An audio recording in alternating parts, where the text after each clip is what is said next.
जय स्वामीनारायण विद्यार्थी मित्रों, धोरण 8 सामाजिक विज्ञान अंदर આપણે સ્વાધ્યાયન પોથી પૂરતા હતા। પાઠ પહેલો એમાં ગયા વિડીયોની અંદર આપણે વિકલ્પો જોયા। હવે આ વિડીયોની અંદર આપણે ખાલી જગ્યા જોઈશું। બરાબર છે?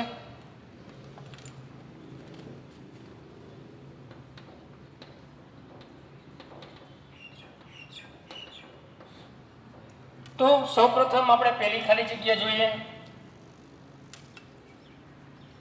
પહેલી ખાલી જગ્યા છે ભારત આવવાનો જળમાર્ગ શોધવાનું બીડું ઝડપનાર ઇટાલીનો ખાલી જગ્યા હતો। કોણ હતો ઇટાલીનો સાહસિક નાવિક? કોણ હતો? તો એના જવાબમાં આવશે ક્રિસ્ટોફર કોલમ્બસ। તો ખાલી અહીંયા લખવાનું આપણે કોલમ્બસ। એના પછી બીજી ખાલી જગ્યા અમેરિકા ખંડનો શોધ્યો હતો। અમેરિકા ખંડ કોણીએ શોધ્યો હતો? તો કે ક્રિસ્ટોફર કોલમ્બસે શોધ્યો હતો। તો એની અંદર પણ આપણે અહીંયા લખશું કોલમ્બસ। ત્રીજી ખાલી જગ્યા આજે પણ અમેરિકાના મૂળ વતનીઓ ખાલી જગ્યા અને તેના કિનારાના ટાપુઓ ખાલી જગ્યા કહેવાય છે। તો અમેરિકાના મૂળ વતનીઓ છે એ રેડ ઇન્ડિયન, એટલે પેલી ખાલી જગ્યાની અંદર રેડ ઇન્ડિયન, બરાબર છે। અને બીજી ખાલી જગ્યા અને તો આપેલું જ છે એમાં, અને તેના કિનારાના ટાપુઓ ખાલી જગ્યા તરીકે ઓળખાય એમાં લખવાનું વેસ્ટ ઇન્ડીઝ, વેસ્ટ ઇન્ડીઝ તરીકે ઓળખાય છે। ચોથી ખાલી જગ્યા વાસ્કો ખાલી જગ્યા યુરોપથી ભારત આવવાના જળમાર્ગની શોધ કરી હતી। કોણીએ યુરોપથી ભારત આવવાના જળમાર્ગની શોધ કરી હતી? તો કે વાસ્કો દ ગામા। કોણ આવે એમાં? વાસ્કો દી ગામા। આ એ વ્યક્તિ છે કે જેણે પહેલા વહેલા ભારત આવવાના જળમાર્ગની શોધ કરી હતી। હવે એના પછી પાંચમી ખાલી જગ્યા વાસ્કો દ ગામા સૌ પ્રથમ ભારતના ખાલી જગ્યા બંદરે ઉતર્યો હતો। કયા બંદરે ઉતર્યો હતો ભારતના? તેના જવાબમાં લખો કાલિકટ।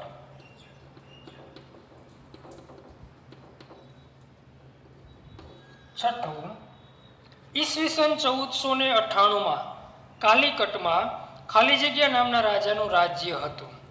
કે 1498 જ્યારે વાસ્કો દ ગામા આવ્યો ત્યારે કયા રાજાનું રાજ્ય હતું? તો એના જવાબમાં લખો જામોરીન।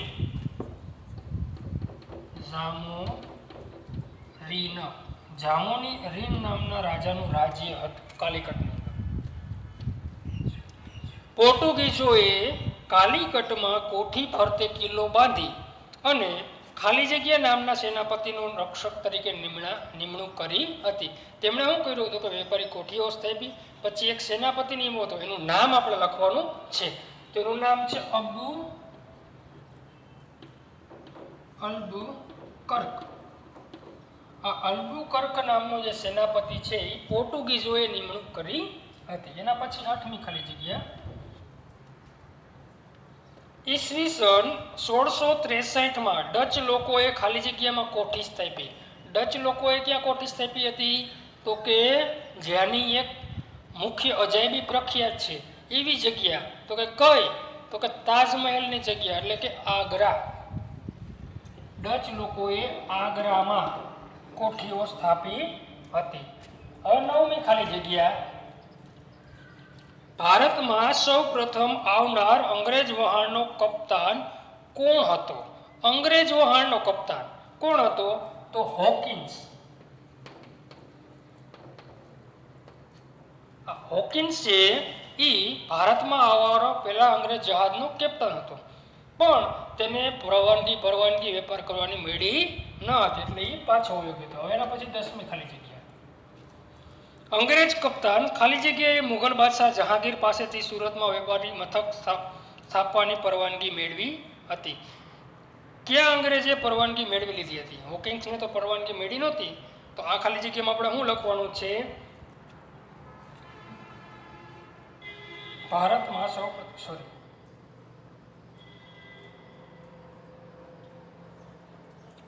10મી ખાલી જગ્યા સોરી, ભારતમાં આવેલ ફ્રેન્ચ ઈસ્ટ ઇન્ડિયા કંપનીનો વડો ખાલી જગ્યા હતો.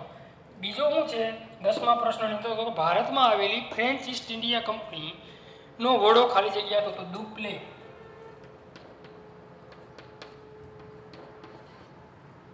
અંગ્રેજ કપ્તાન ખાલી જગ્યાએ મુગલ બાદશાહ જહાંગીર પાસેથી સુરતમાં વેપારી મથક સ્થાપવાની પરવાનગી મળી તો કે સર ટોમસ રો.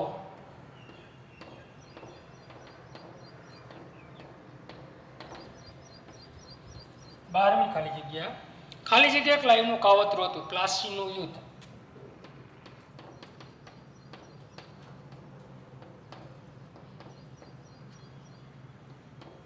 પ્લાસીનું યુદ્ધ એ ક્લાઈવનું કાવતરું હતું. ખાલી જગ્યાના યુદ્ધથી ભારતનો ઇતિહાસ બદલાયો તો કે પ્લાસી. કારણ કે આ અંગ્રેજોની પહેલી વહેલી લડાઈ હતી, બરાબર છે, એટલે એનાથી ભારતનો ઇતિહાસ બદલાયો એમ કહી શકાય. પ્લાસીના યુદ્ધ પછી ખાલી જગ્યા બંગાળનો નવાબ બન્યો મીર જાફર. કોણ આવશે એનો જવાબ? મીર જાફર. કારણ કે સિરાજ ઉદ્દૌલા પછી મીર જાફર છે એ બંગાળનો નવાબ છે એ બને છે. એના પછી 15મા પ્રશ્નનો જવાબ એટલે ખાલી જગ્યાનો, બ્રિટિશ કંપનીએ મીર જાફરને બંગાળના નવાબ તરીકે પદભ્રષ્ટ કરી ખાલી જગ્યાને નવાબ બનાવ્યો હતો. પછી આપણે જોયું હતું બક્સરની લડાઈના ટોપિકની અંદર કે મીર જાફર પછી, કારણ કે મીર જાફર અમુક બાબતમાં છે એ અંગ્રેજોનું માન રાખતો નહીં, માટે અંગ્રેજોએ એક એવા વ્યક્તિની જરૂર હતી કે જે બધી જ બાબતમાં એનું માન રાખે. અને મીર જાફર પછી કોને બંગાળનો નવાબ બનાવ્યો હતો કે મીર કાસિમને. આ મીર કાસિમ કોણ હતો તો કે મીર જાફરનો જમાઈ હતો. 16મી ખાલી જગ્યા, મીર જાફરના મૃત્યુ બાદ ખાલી જગ્યા બંગાળનો નવાબ બન્યો. મીર જાફરને ફરી પાછો બક્સરની લડાઈ પછી નવાબ બનાવે છે અને પછી 1 વર્ષ પછી એનું મૃત્યુ થઈ જાય. પછી રોબર્ટ ક્લાઇવ પોતે બની જાય છે.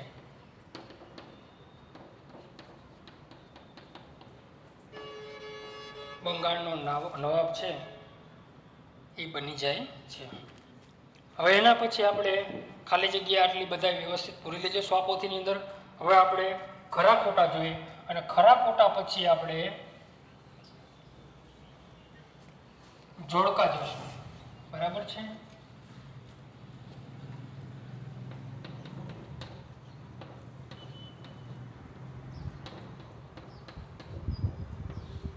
એની અંદર આપણે પહેલું વિધાન જોઈએ. હું અહીં વાંચીશ, તમે કહેજો. ક્રિસ્ટોફર કોલંબસે ભારત આવવાના જળમાર્ગની શોધ કરી હતી. સાચું કે ખોટું? તો કે આ વિધાન કેવું છે? ખોટું છે. ક્રિસ્ટોફર કોલંબસે ભારત આવવાના જળમાર્ગની શોધ કરી ન હતી. કોણે કરી હતી? તો કે વાસ્કો દ ગામાએ. માટે આ વિધાન કેવું છે? ખોટું. બીજું, વાસ્કો દ ગામા પોર્ટુગલનો વતની હતો. તો કે હા, વાસ્કો દ ગામા છે એ પોર્ટુગલ દેશનો વતની હતો. સાચું છે આ વિધાન. એના પછી ત્રીજું, બંગાળના સુબાએ મુઘલ બાદશાહ જહાંગીરના ફરમાનથી અંગ્રેજોની હુંગલીની કોઠી તોડી નાખી હતી. તો કે આ વિધાન કેવું છે? ખોટું છે. કારણ કે હુંગલીની કોઠીઓ તોડવાનો ફરમાન કોણે કર્યો હતો? સિરાજ ઉદ્દૌલાએ, નહીં કે દિલ્હીના બાદશાહે, બરાબર છે. એટલે આ વિધાન કેવું છે? ખોટું છે. એના પછી ચોથું, મુઘલ બાદશાહ શાહજહાંએ અંગ્રેજોને બંગાળમાં વેપાર કરવાની છૂટ આપી હતી. તો કે હા, એ સાચું છે. બક્સરની લડાઈ અંગ્રેજ કંપનીની ભારતમાં પહેલી લડાઈ હતી. તો કે ના, ખોટું. આ લડાઈ અંગ્રેજોની બીજી લડાઈ હતી. પહેલી પ્લાસીનું યુદ્ધ અને બીજું બક્સરની લડાઈ. એના પછી 6થા નંબરનું વિધાન જોઈએ આપણે. તો પ્લાસીના યુદ્ધ પછી અંગ્રેજ કંપનીએ મીર કાસિમને બંગાળનો નવાબ બનાવ્યો હતો. આ સાચું કે ખોટું? જો આમાં થોડા ખાટું ખોટું થઈ જાય. આ વિધાન ખોટું છે. કારણ કે પ્લાસીના યુદ્ધ પછી મીર જાફર નહોતો બનાવવો, બરાબર છે.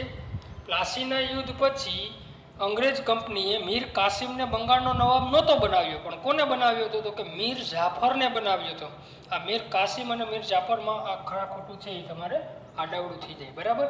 એટલે પ્લાસીના યુદ્ધ પછી મીર જાફરને લખ્યું હોય તો સાચું હોય, પણ મીર કાસિમ છે એટલે વિધાન ખોટું છે. 7મું, બક્સરની લડાઈમાં અંગ્રેજોનો પરાજય થયો હતો. સાચું ખોટું? તો કે ખોટું, અંગ્રેજોનો વિજય થયો હતો. હવે આપણે આના પછી જોઈએ જોડકા.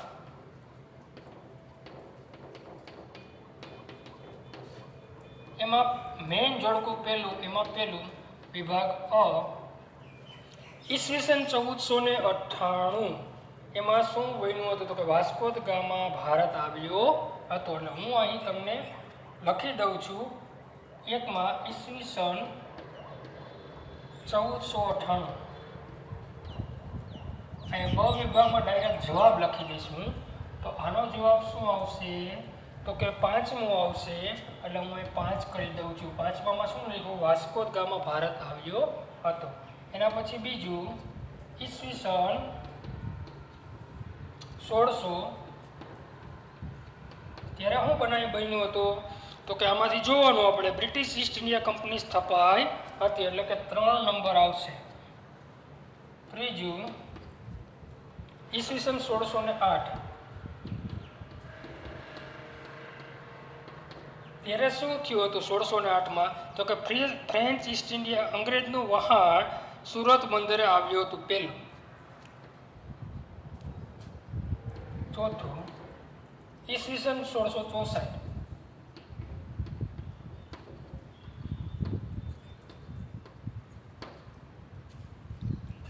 એમાં ફ્રેન્ચ ઈસ્ટ ઇન્ડિયા કંપનીની સ્થાપના થઈ હતી. બીજું આ મેઇન જોડકું પેલું અહીં પૂરું થઈ ગયું. પહેલા સામે 5મું, બીજા સામે 3જું, ત્રીજા સામે પહેલું, ચોથા સામે બીજું. બરાબર. હવે જોડકા નંબર 2 એ પણ ઈસવીસનનો વિભાગ છે. ઈસવીસન એમાં પહેલું અ વિભાગ ઈસવીસન 1502 એમાં શું ઘટના બની હતી? તો કે પોર્ટુગીઝોએ કાલિકટમાં કોઠી સ્થાપી હતી. નંબર 4. પછી બીજું ઈસવીસન 1663 સામેમાંથી શું ઘટના બની હતી? તો કે ડચ લોકોએ આગ્રામાં કોઠીઓ સ્થાપી હતી. એટલે 5મું.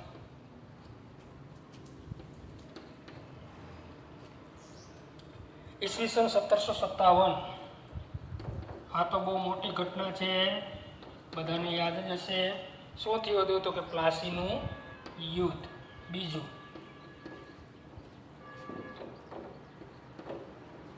ઈસવીસન 1764 આમાં શું થયું હતું? તો કે બક્સરની લડાઈ. ત્રીજું. બરાબર છે. આના જોડકા પહેલા સામે ચોથું, બીજા સામે 5મું, ત્રીજા સામે બીજું અને ચોથા સામે ત્રીજું. આ આના જવાબ છે. વિકલ્પ, ખાલી જગ્યા, ખરા ખોટા અને જોડકા, આટલી વસ્તુ આપણે સ્વાપોથીની અંદર પૂરાઈ ગઈ.